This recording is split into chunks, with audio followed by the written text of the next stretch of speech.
Social selling. Cette fois, vous définissez un volume maximum de produits disponibles. De mémoire, on avait déjà fait le test avec les squads Facebook Ads pour un client qui fait de la location de chalets. On était arrivé avec des publicités en disant il n'y a que 50 chalets à moins de $50 par nuit et ça avait super bien fermé. C'était même pas un volume faible, mais dans l'esprit des gens, si vous définissez un volume, justement, c'est que ça va partir très vite.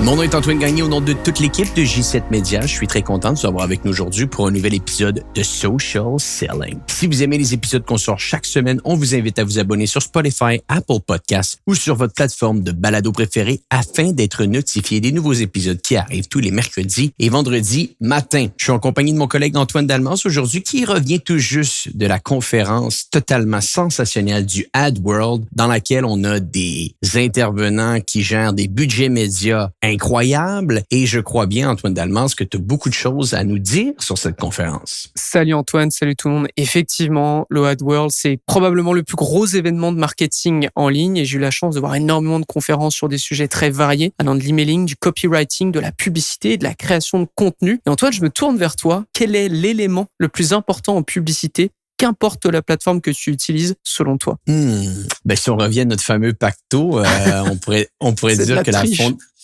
la fondation même d'une campagne, c'est l'offre. Donc, moi, je dirais l'offre. Ok, d'accord. On va voir si tu as raison dans un instant, mais revenons au AdWorld. Si je vous dis le nom de Alex Hormozi, peut-être que certains le connaissent. Je sais que c'est ton cas, Antoine, notamment par son livre $100 Million Offer, qui est un véritable chef-d'œuvre, je dois le dire, au même titre que le livre Influence du docteur Cialdini. C'est un livre à obtenir rapidement et que je vous conseille. Alors, Alex Hormozi faisait partie des têtes d'affiche du AdWorld, mais on va pas parler de sa présentation, car tout est dans son livre. Et d'ailleurs, sa présentation tournait autour de son livre. Mais par contre, on va bien parler d'offres. Antoine, je suis complètement d'accord avec toi. C'est ça l'élément le plus important dans une campagne. Et la présentation qui m'a le plus marqué à ce titre, c'est celle de Alex Catoni, qui est CEO de CopyPosse, qui a été une des conférences les plus agréables à écouter. Et Alex, en fait, elle nous présente les 4 piliers d'une bonne offre, suivis des 5 objections les plus courantes auxquelles vous devez faire face en tant qu'annonceur. Antoine, est-ce que tu es prêt pour en apprendre? Je suis tout oui. Je veux savoir ce qui a été dit. All right. Alors, le premier pilier, c'est fonctionnalité versus bénéfice. L'erreur la plus commune quand on rédige une offre, c'est de vouloir donner des caractéristiques à son produit ou service sans penser que ça peut être tout à fait inutile ou incompréhensible pour la personne qui consomme ce contenu. Comme Apple, pour ses premiers iPods, ne nous disait pas que l'objet avait pour fonctionnalité 2 gigas de stockage, ce qui veut absolument rien dire pour nous, mais plutôt 1000 chansons à vous proposer. Les 2 gigas sont une fonctionnalité, les 1000 chansons, un bénéfice. Tout le travail est de traduire vos fonctionnalités en bénéfices. Et Alex nous propose une technique très simple à ce sujet. Mon produit a telle fonctionnalité pour que vous puissiez faire X ou Y. Pour que vous puissiez et la machine à traduire des fonctionnalités en bénéfices. Sur le blog de J7 Media, j'avais rédigé tout un article à ce sujet. Et une autre technique similaire que j'utilisais était de se dire j'ai X fonctionnalité et donc j'obtiens Y bénéfice. Et donc est aussi un traducteur de fonctionnalité à bénéfice. Les bénéfices, c'est toujours la chose la plus importante à mettre pour n'importe quel type d'offre. On est d'accord. La même chose si vous avez un produit physique, un produit qui est numérique. Tout est une question de perception de valeur. Et parlant de perception de valeur, je pense que c'est ton deuxième point, Antoine. Exactement. Le deuxième pilier, c'est le prix et la valeur. Le prix, c'est ce que votre client doit payer pour obtenir votre produit. La valeur, c'est ce qu'il perçoit de votre produit. Et le deuxième pilier, c'est évidemment de faire augmenter la valeur perçue de votre offre par rapport à son prix.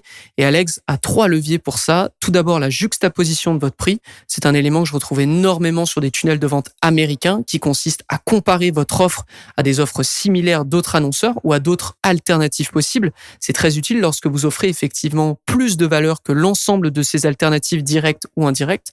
Ensuite, on va avoir l'empilement de bonus. L'idée, cette fois, est d'ajouter des bonus qui ne vous coûtent rien à produire ou qui n'impactent pas trop votre marge. Donc, ajouter des cadeaux, des échantillons, des rabais sur les prochains achats, etc. D'ailleurs, dans les squads Facebook Ads, on avait testé à plusieurs reprises le fait d'offrir un cadeau pour X dollars de panier d'achat, et ce qui avait très très bien fonctionné. Et ensuite, le dernier levier, c'est un rabais justement. Donc cette fois, on s'attaque à l'autre partie de l'équation, non à la valeur, mais au prix. C'est fou à quel point que quand tu regardes tout ça, tu te rends compte que ça, c'est des fondements très ancrés dans le marketing, hein, pas juste dans le marketing numérique, mais dans le marketing en général. Et on oublie souvent ces fondements-là. On se retourne à regarder c'est quoi les meilleures audiences à utiliser, c'est quoi le meilleur bouton à changer présentement dans l'Ads Manager ou sur Google ou peu importe la plateforme. Mais si vous passez tout votre temps bien penser à votre offre, bien penser à votre message publicitaire, tout suit derrière. C'est tellement plus important. En plus, alors on aura l'occasion d'en reparler juste pour le prochain levier, mais c'est quelque chose qu'on voit nous-mêmes de notre côté parce qu'on fait pas mal de webinaires avec J7 Media, et c'est vrai que rien ne change quasiment sur l'acquisition, les coûts par lead, etc. Par contre, vous changez un truc sur l'offre à la fin pour optimiser, vous pouvez passer du tout au tout. Vraiment, mais on aura l'occasion justement d'en parler dans le prochain point. Le troisième pilier, c'est la rareté. Donc cette fois, on s'attaque à une autre équation, celle de la demande et de l'offre, et on va effectivement diminuer l'offre de 4 façons différentes.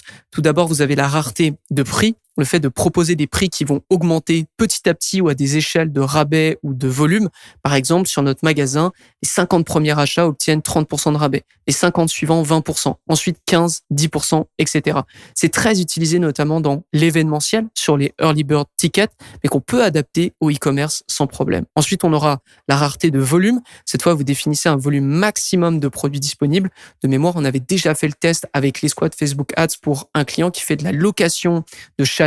On était arrivé avec des publicités en disant il n'y a que 50 chalets à moins de $50 par nuit, et ça avait super bien formé. C'était même pas un volume faible, mais dans l'esprit des gens, si vous définissez un volume, justement, c'est que ça va partir très vite. Et ensuite, vous avez la rareté de bonus. Et là, c'est typiquement ce qu'on fait avec notre webinaire. Vous proposez une offre avec plein de bonus, mais vous pouvez décider que ces bonus ne s'appliquent qu'à une certaine période. Ce qu'on fait du coup dans notre webinaire. Soit vous prenez l'offre maintenant et vous obtenez tous les bonus, soit vous attendez, vous terminez par prendre la même offre au même prix, mais sans les bonus, et c'est dommage. Et dernier point, la rareté dans le temps. Eh bien, cette fois, vous passez un certain délai, l'offre disparaît purement et simplement. Et ça, ici, il faut pas que les gens se sentent mal de le faire. Faut pas que les gens se sentent mal de le faire parce que souvent, on voit des entreprises ou même des infopreneurs, peu importe l'organisation, ils ont à faire des offres et des fois, ils se sentent mal de dire c'est uniquement accessible pour 10 personnes, c'est uniquement accessible pour 5 personnes. Écoutez, c'est dans des principes marketing de base pour performer une bonne offre. Et moi, souvent, le frein que je vois à ça, c'est la croyance limitante de la personne en charge de l'organisation à faire cette action-là. Mais c'est très, très important de le faire, encore une fois, dans n'importe quelle catégorie d'entreprise. Totalement. Et je te propose maintenant de passer au dernier levier, les objections. C'est le dernier pilier de sa matrice. Alex, elle nous parle des objections et de comment passer à travers. Et pour ce faire, elle nous donne les 5 objections les plus courantes lorsqu'on vend. La première, sans surprise, est totalement liée au prix, et peut-être que ça explique aussi pourquoi nos lead magnets qui parlent de prix sont aussi efficaces. Donc la première objection, c'est vous êtes trop cher.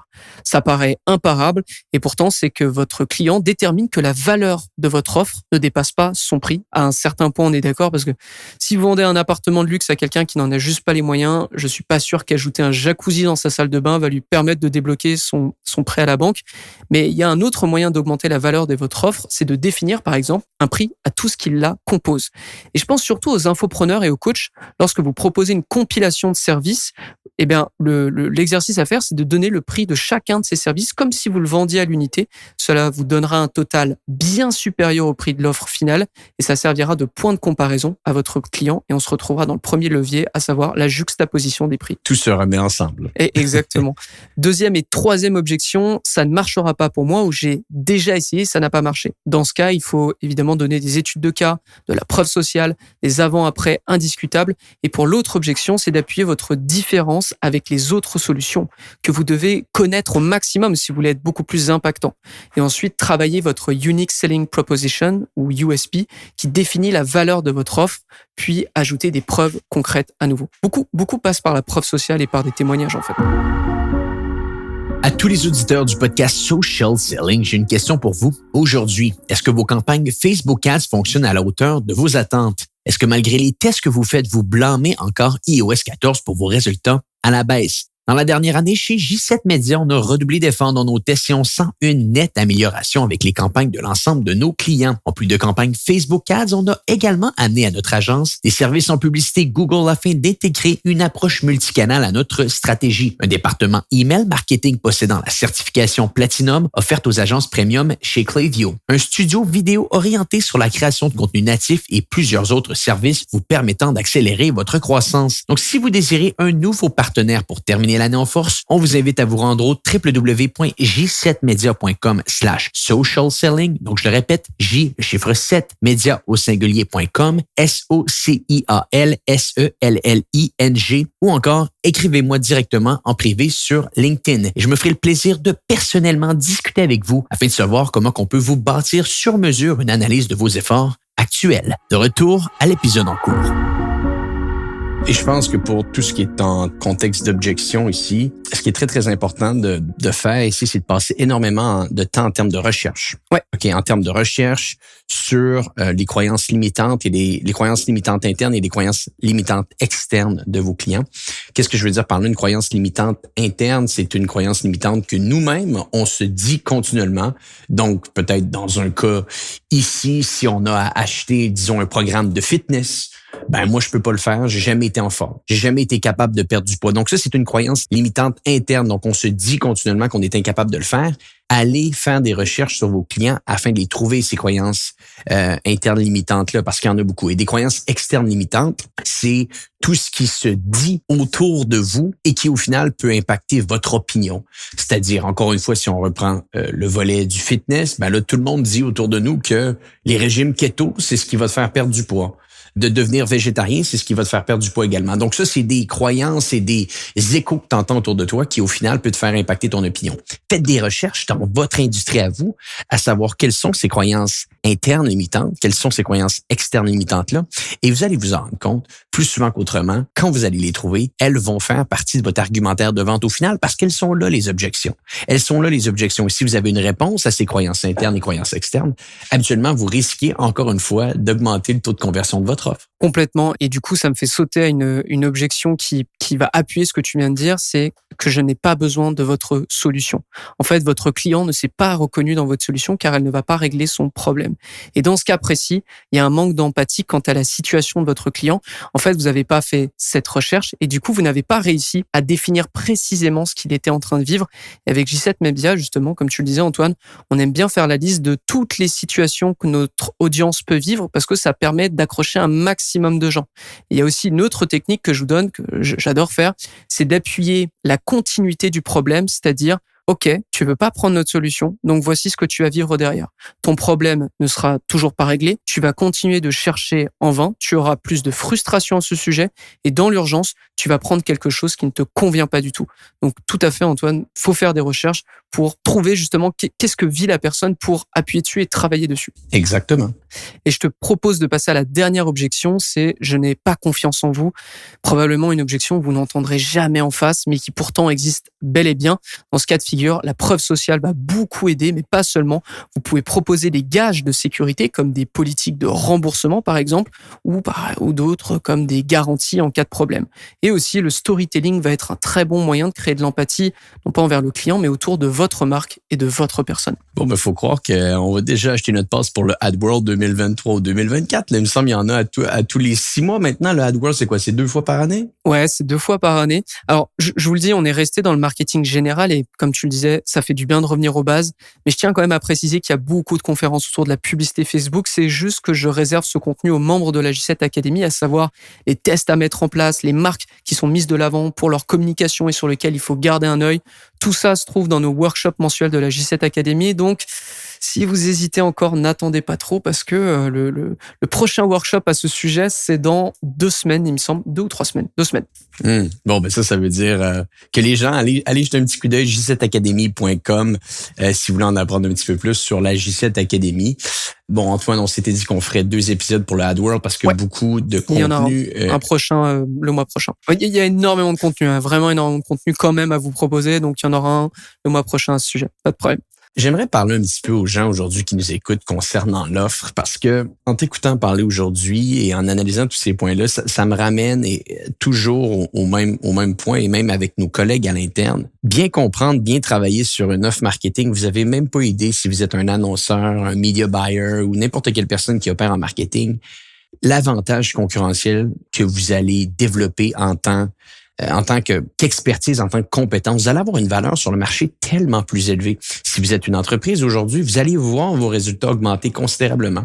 Bâtir une bonne offre est de loin la chose la plus incomprise dans l'industrie parce que beaucoup de nuances, mais il y a des choses qui reviennent tout le temps.